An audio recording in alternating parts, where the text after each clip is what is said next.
Hi, PGCBL fans. My name is Aidan Joly. I am alongside Amsterdam Mohawks head coach Keith Griffin as part of our series on looking at all 16 PGCBL teams. Keith, thanks for joining us. I appreciate it. I'm glad to be here. I look forward to the summer. Great. So this is your 11th season as head coach in Amsterdam. You're the longest tenured head coach in the league. What does that me saying that mean to you and, coming back to Amsterdam every summer? This will be my 13th year. 13th season. I'm sorry. Yeah, I've been there 12. I missed the COVID year, so this will be season 13. I have so much fun when I come up there. Our fans are tremendous, and I get to coach really, really good baseball players. And Brian and I have a really good relationship, so I have no problems when I go up there. Just trying to mold a team into being a good baseball team and giving us a chance to win it all at the very end. But I really enjoy my time up there. I've met a lot of good people and have a lot of good friends that live in Amsterdam and the surrounding area. So I look forward to it. Yeah. Tell us about last season a little bit. You guys had the best record in the PGCBL. Just go into a little bit about last season and how that went. Oh, we had the best record, and us and Socrates, two teams on the East, met for the championship. They beat us 2-1 in the first game, and then they beat us game 2. They played better than we did the 2 games, deservedly. They won those 2 games. We probably had played them 8 times, and I think we'd beat them 5 out of 8 in the regular season.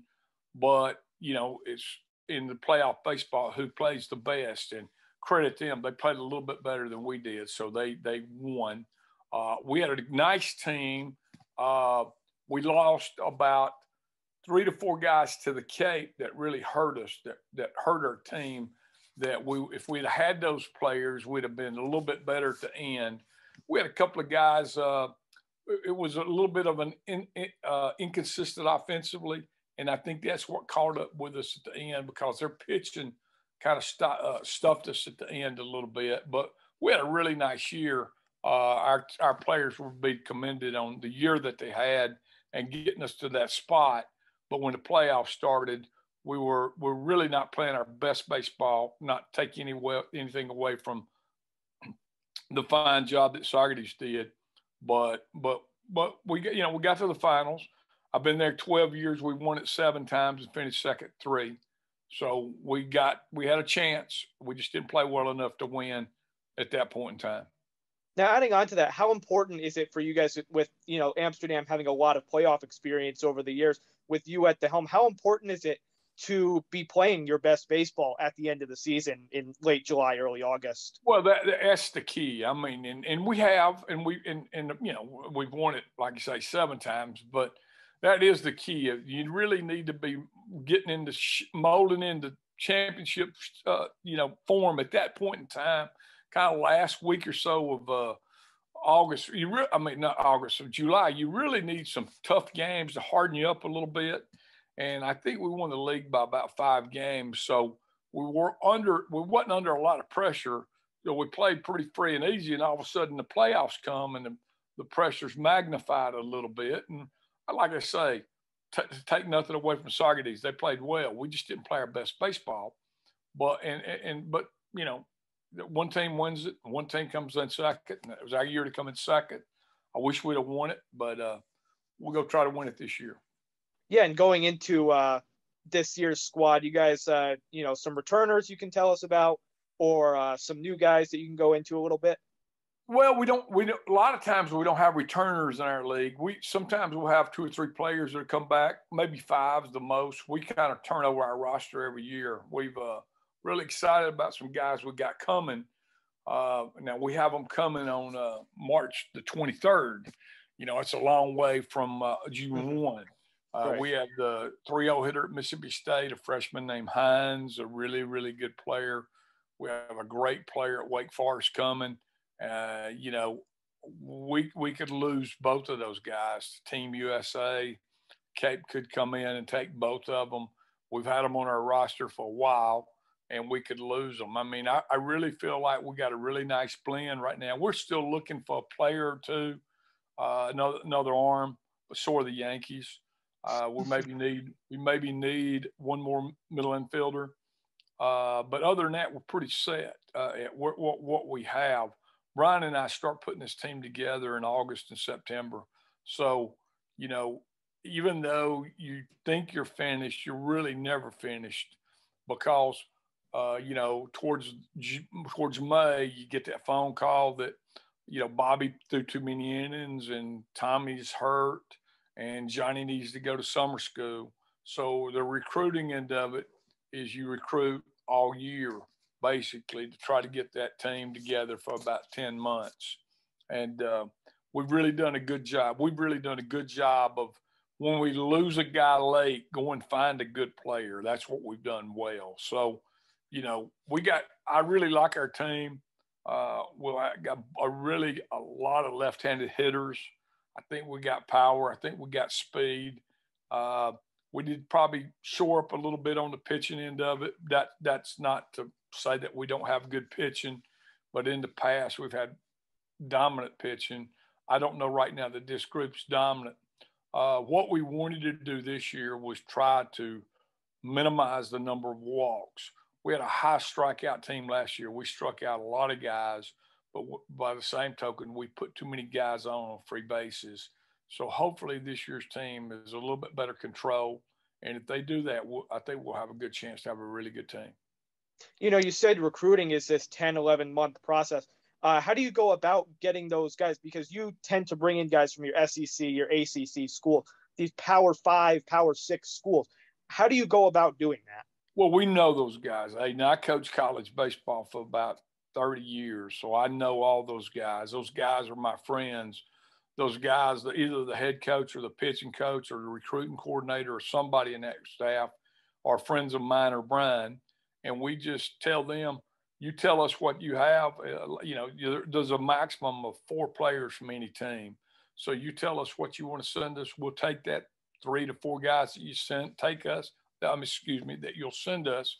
And then around that, then we'll build the other part of the team, what else we need. You know, they got a right-handed pitcher that, man, we really need him to be the starter next year. But no problem. He didn't have a lot of innings this year. Send him to us. We'll give the ball to him once a week. He'll get out there. He'll get 7, 8 starts in the summer. Hopefully he'll come back to you and he'll be a really, really good player for you because he's gained confidence for us and he'll come back and be a good baseball player for you. That has worked really well for us. Hopefully it continues this year. Mm-hmm. How important is, bringing those guys in who kind of need that extra work? We like it. I mean, a lot of times, now I love the northern kid. I love the kid from Marist or the kid from up in our area up this way that has played a lot. That's a sophomore or junior. That's the kid we get, and all of a sudden he's game ready. I mean, he played a lot. He comes to play for us because it's a great experience. We average about 1,500 a night. Guys enjoy playing there. They enjoy the atmosphere. They enjoy being coached. We coach them. I mean, we break down their swing. We try to build their swing. We go to the bullpen. I have a tremendous pitching coach in Zach Breen. Zach has done a tremendous job with those guys. So when we bring them in, we truly coach them and try to get them ready for the next as they go back so that they'll be good players. And we brought in a nice mix. Our younger guys are typically from the ACC or SEC. Those guys are freshmen, and a little bit of the northern guys, the Manhattan guys, the Marist guys, or those guys are maybe a year or so older. And we've had great success doing it that way. And, like I said, I hope this year is much the same. I hope we have a really good baseball team. Mm-hmm. You touched on it a little bit, but you guys bring in a lot of fans every night. What can you say to those Amsterdam fans to encourage them to continue coming back to the ballpark this summer? Well, I mean, it's such a good brand of baseball. I mean, when they've been there and we've drawn really well. I mean, they enjoy coming. I look up and throw BP. We start BP, 3:30 to 4 o'clock. There may be 40 people in the stands for batting practice. I mean, they come in there and get a beer and have a sandwich, and they just enjoy being at the ballpark. I guess after y'all's winners, coming in there and staying outside watching a baseball game is really good. And they know the quality of the teams that we're going to put together. I mean, we struggled a little bit early. And I'm not worried about early. I'm worried about late, because we're trying to establish an identity of who we are, how we're going to play the game. And they got to understand the way I want to play the game, because as I tell them, I know what the finished product looks like. They don't know what the finished product looks like, and I do. And I know what it takes to get there, and when you get there, win it. So you got to trust that the process of that, we're going to get there eventually. We just, it takes 15, 20 games into the year before you really have an identity of who these guys are. But our fans are really good, and they understand that. And we've really put a good product on the field for them. Then they've come there and they've enjoyed it, and I'll take Tommy out, and the beauty of those guys are, hey, Griff, why'd you take him out? Well, I mean, we had to make a move. I mean, we're good enough buddies. We get to talk that way. And sometimes they get to second guess me, like, Coach, what in the world did you do that for? And mine is, well, really, I'm trying to lose a game. And so I thought if I took that guy out, we'd lose a game. And of course that's a joke, but I mean, sometimes you do things that just don't work, and they understand that. But they're very knowledgeable fans. They're very good fans. I look forward to seeing them opening night. I don't know if we're on the road or at home, but we'll have a nice crowd. I look forward to seeing my friends that I've established, for the 12 years I've been there. Mm-hmm. Well, Keith, I appreciate you joining us and answering a few questions here. Thanks, Aidan. I appreciate it. I look forward to the summer, and let's go Mohawks. I look forward to it. Thank you very much. Great. The PGCBL season will be opening up on June 3rd. Make sure you follow pgcbl.com as well as all of our channels on social media.